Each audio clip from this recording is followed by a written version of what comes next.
ஐயோ அழுத்தி சீவிட்டனே, ஒரு வேளை கொட்டுமோ? அடே 24வது முடி இன்னைக்கு, ஒரு வேளை போயிட்டுருக்கோ? கொஞ்சம் ஒர்க் இருக்கு. ஆனால் போடா வரேன்டா. ஏன் உனக்கு ஏடா பண்ற? டேய் நிறைய வெள்ள முடி வந்துருமோ? யாரை கல்யாணம் பண்ணிக்க போறா?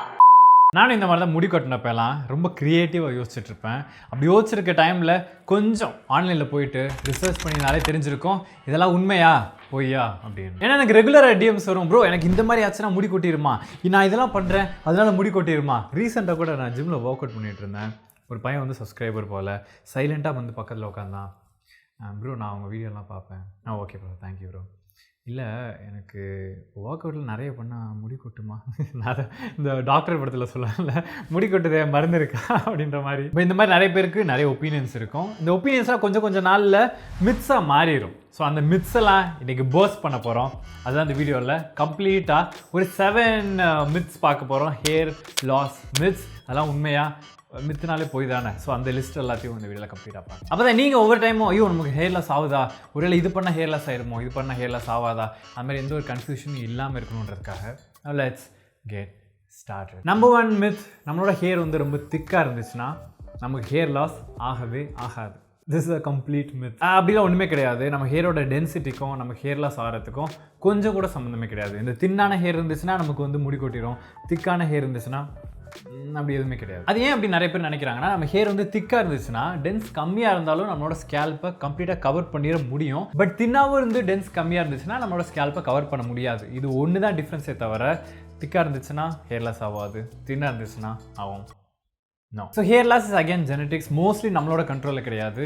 தின்னான ஹேர் இருந்தும் கம்ப்ளீட்டாக 60 இயர்ஸ் வரைக்கும் பால் ஆகாமல் இருக்கிறதுக்கும் சான்ஸ் இருக்குது. திக்கான ஹேர் இருந்தும் 25லேயே பால் ஆகிறதுக்கும் சான்ஸ் இருக்குது.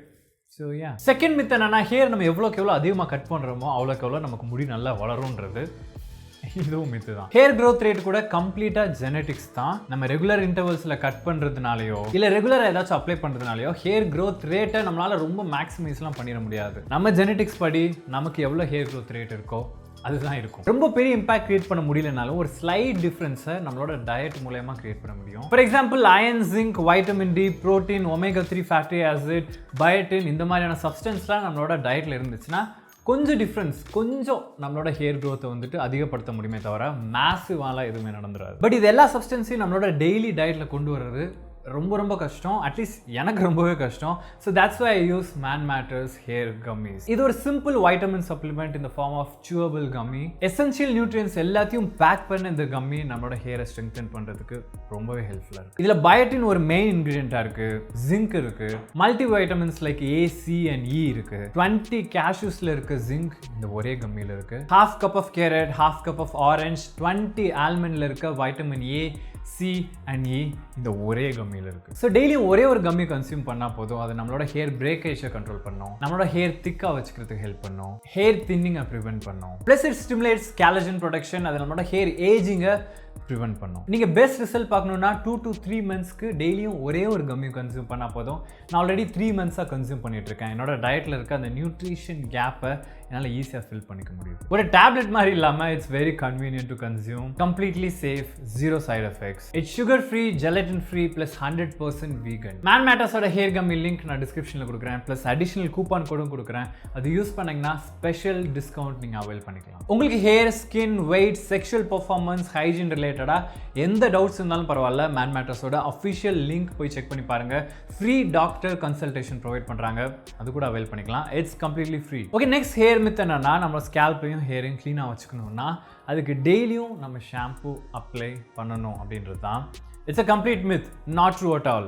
எல்லாருக்குமே அவங்களோட ஹேரை க்ளீனாக வச்சுக்கணும், அவங்களோட ஸ்கேல்ப் க்ளீனாக வச்சுக்கணும், ஹைஜீன் மெயின்டைன் பண்ணணும், கிளென்லினஸ் எல்லாமே ஓகே. பட் அதுக்காக டெய்லியும் ஷாம்பு அப்ளை பண்ணோம்னா நம்ம ஸ்கேல்பில் நேச்சுரலாக ப்ரொடியூஸ் பண்ணுற ஆயிலை டெய்லியும் நம்ம ரிமூவ் பண்ணிகிட்டே இருக்கணும்னா அதுக்காக, which is not good for hair. So எப்போ எக்ஸாக்டாக வாஷ் பண்ணணும்னா நம்ம ஸ்கேல்பில் எப்போ அந்த ஆயில் கண்டென்ட் வந்து அதிகமாகுது, எப்போ நம்ம ஹேர் வந்து ரொம்ப க்ரீஸியாக மாறுதோ அந்த டைமில் மட்டும்தான் வாஷ் பண்ணணும். அப்படி க்ரீஸியாக மாறலைன்னா வாஷ் பண்ணணும்னு அவசியமே கிடையாது.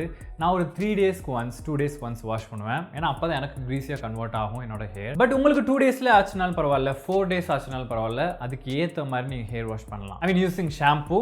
பட் ஷாம்பூ இல்லாமல் டெய்லியும் கூட வாட்டர் வாஷ் பண்ணிக்கலாம். No problem. 4th hair myth. இதெல்லாம் வந்து நான் ஸ்கூல் காலேஜில் படிக்கிறப்ப நினச்சிட்டு இருப்பேன். ஓகே, நமக்கு இந்த ஹேர் ஸ்டைல் வந்து நமக்கு பிடிக்கல, நம்ம என்ன பண்ணலான்னா நமக்கு வேணுன்ற மாதிரி ஹேர் ஸ்டைலில் ரெகுலராக பண்ணிக்கிட்டே இருந்தோம்னா அந்த மாதிரி நமக்கு ஹேர் செட் ஆகிரும் அப்படின்னு.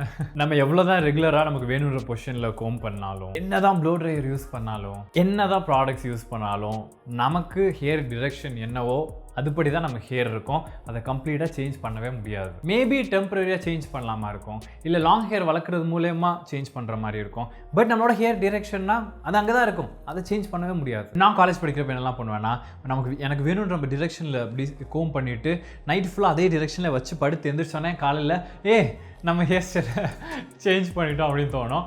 பட் ஒரு நாளைக்கு தான் அப்படி தோணும். ஸோ இந்த pomade, clay, wax, hair spray இது எல்லாமே டெம்பரரி சொல்யூஷன் மட்டும்தான், பெர்மனன்ட் கிடையாது. ஒரே ஒரு வாஷ் எல்லாமே வாஷ் அவுட் ஆயிரும். 5th ஹேர் மித் என்னன்னா, என்னோட ஃப்ரெண்ட்ஸ் எல்லாம் இப்படி தான் என்னை சொல்லி பயமுறுத்துறானுங்க. எனக்கு கிரே ஹேர் வந்து சின்ன வயசுலேயே வந்துருச்சு. ஸோ என்ன பண்ணுவானுங்கன்னா, என்னோட கிரே ஹேரை பிச்சிருவானுங்க. பிச்சுட்டு போச்சு உனக்கு தலை ஃபுல்லாக கிரே ஹேர் ஆகிரும் சொல்லுவானுங்க. அப்போல்லாம் ரொம்ப பயமாக இருக்கும். ஐயோ நமக்கு ஃபுல்லாக வந்து கிரே ஹேர் ஆச்சுன்னா என்னென்னு. இன்ன வரைக்கும் அப்போ எவ்வளோ கவுண்ட்டில் இருந்துச்சோ அதே கவுண்ட்டில் தான் இருக்குது. ஒரு 100 முடிய கிரே ஹேர் வந்து பிச்சிருப்பானுங்க. இன்னும் எனக்கு கம்ப்ளீட்டெல்லாம் கிரே ஆகலை. பட் சீக்கிரம் ஆயிரும். பிகாஸ் ஜெனட்டிக்லி எனக்கு கிரே ஹேர் நிறைய வரும், என்னோட அப்பாவுக்கு நிறையா இருக்குது. பட் த பாயிண்ட் என்னென்னா, ஒரு கிரே ஹேரை வந்து ப்ளக் பண்ணுறதுனால பக்கத்தில் அப்படி வந்து ஸ்ப்ரெட் எல்லாம் ஆகாது. ஏன்னா கிரே ஹேருக்கு இம்பார்ட்டன்ட் ரீசனே மெலனின் ப்ரொடக்ஷன் கம்மியாக இருக்கிறதுனால தான். அதே மாதிரி மெலனின் ப்ரொடக்ஷன் கம்மியாக பக்கத்து ஃபாலிக்கல்லையும் இருந்தால் மட்டும்தான் அங்கேயும் கிரே ஹேர் வருமே தவிர, இப்படி பண்ண உடனே அப்படி அங்கேருந்து கொஞ்சம் தண்ணி மட்டும் பக்கத்து ஹேரில் பட்டு அப்படி அதுவும் கிரே. நெக்ஸ்ட் ஹேர் மித் என்னன்னா, ஹேர் ட்ரையர் யூஸ் பண்ணாலோ இல்லை ஹேருக்கு வந்து கலர் பண்ணாலோ டை பண்ணாலோ சீக்கிரம் ஹேர் லாஸ் ஆயிரும்ன்றது தான், விச் இஸ் கம்ப்ளீட்லி ஃபால்ஸ். டெஃபினட்டாக ப்ளோ ட்ரை பண்ணுறதுனாலையும் ஹேர் டை பண்ணுறதுனாலையும் நம்ம ஹேர் டேமேஜ் ஆகும், அதுக்காக ஹேர் ஃபால் ஆகும்னு கிடையாது. Damage is different then hair loss. ஏன்னா ப்ளீச் பண்ணுறப்பையோ கலர் பண்ணுறப்பையோ அந்த கெமிக்கல்ஸ் வந்து ரொம்ப ஹார்ஷாக இருக்கிறதுனால நம்ம ஹேரை டேமேஜ் பண்ண தான் செய்யும். பட் ஃபாலிக்கல் லெவலில் நம்ம ஹேர் லாஸ் ஆகிற அளவுக்கு ரூட் லெவலில் டேமேஜ் பண்ணாது. பட் ஆல்ரெடி எக்ஸிஸ்டிங் ஹேரை வந்து டேமேஜ் பண்ணும். Same with blow drying. நம்ம ப்ளோ ட்ரை பண்ணுறதுனால ஹீட் அப்ளை பண்ணுறதுனால ஹேர் டேமேஜ் தான் பண்ணுமே தவிர ஹேர் லாஸை ப்ரமோட் பண்ணாது. இது மட்டும் கிடையாது, எந்த ஒரு ட்ரீட்மெண்ட்டுமே ஹெரிடிட்டரி ஹேர் லாஸை காஸ் பண்ணவே பண்ணாது. லாஸ்ட் அண்ட் ஃபைனல் மித், இது மித் கிடையாது, but scientifically it has proven that 50 to 100 hair வந்து டெய்லியும் ஆவரேஜ் மென்னுக்கு லூஸ் ஆக தான் செய்யும். பட் அது ஒரு சின்ன கண்டிஷன் என்னன்னா, அது எல்லாருக்குமே ட்ரூ கிடையாது. ஆல்ரெடி மேல் பேட்டர்ன் பால்னஸ் இருக்கவங்களுக்கு அது serious issue. But male pattern baldness எனக்கு இல்லை அப்படின்னு நினச்சிங்கன்னா தட்ஸ் காமன், நார்மல். அந்த ஹேர்லாம் திரும்பி வளரதான் போகுது. அப்படின்னா நான் என்ன மீன் பண்ணுறேன்னா, இந்த மேல் பேட்டர்ன் பேலன்ஸ் வந்து ஹெரிடிட்டரி ஹேர் லாஸை க்ரியேட் பண்ணும். அப்படி இருக்க டைப் ஆஃப் பர்சனாக இருந்தீங்கன்னா, இந்த ஒவ்வொரு டைமும் இந்த ஹேர் ஃபால் ஆகுது இல்லையா, நெக்ஸ்ட் டைம் திருப்பி வளர்கிறப்போ இன்னும் தின்னாக வளரும், அதுவும் ஃபால் ஆகிட்டு நெக்ஸ்ட் டைம் திருப்பி வளர்கிறப்போ வளராமல் கூட போகிறதுக்கு சான்ஸ் இருக்குது. பட் இந்த ஃப்ளிப் சைடு, ஒரு average person hereditary hair loss இல்லாத ஒரு பர்சனுக்கு அது திரும்ப ஸ்ட்ராங்காக தான் வளரும். பட் எனக்கு ஹெரிடிட்டரி ஹேர் லாஸா இல்லை நார்மலாக தான் முடி கொட்டுதான்னு கொஞ்ச நாள் ஆச்சுன்னா தான் நமக்கு எல்லாத்துக்குமே தெரியும். எப்போ நம்மளோட ஃப்ரெண்ட் வந்து டேய் உன் தலையில் கேப் தெரியுதுன்னு சொல்கிறானோ அப்போ தான் தெரியும். எனக்கு அப்படி தான் சொன்னானுங்க. தேங்க்யூ ஸோ மச் ஃபார் வாட்சிங். இன்னும் இந்த ஹேர் மித்ஸ்லாம் பிலீவ் பண்ணாதீங்க. ஒன்ஸ் நமக்கு 20 years ஆனோடனே அந்த 30 வரைக்கும் இருக்க ஒரு மேஜர் பிரச்சனை, எவ்வளோ பிரச்சனை இருக்குது, இது வந்து பசங்களுக்கு ஒரு பெரிய பிரச்சனையாக இருக்குது. ஸோ இந்த மித்ஸ்லாம் பிலீவ் பண்ணாதுங்க. அண்ட் இந்த வீடியோ உங்களுக்கு ரொம்ப ஹெல்ப்ஃபுல்லாக இருக்கும்னு நினச்சேன். அப்படி ஹெல்ப்ஃபுல்லாக இருந்துச்சுன்னா மறக்காமல் லைக் பண்ணிடுங்க.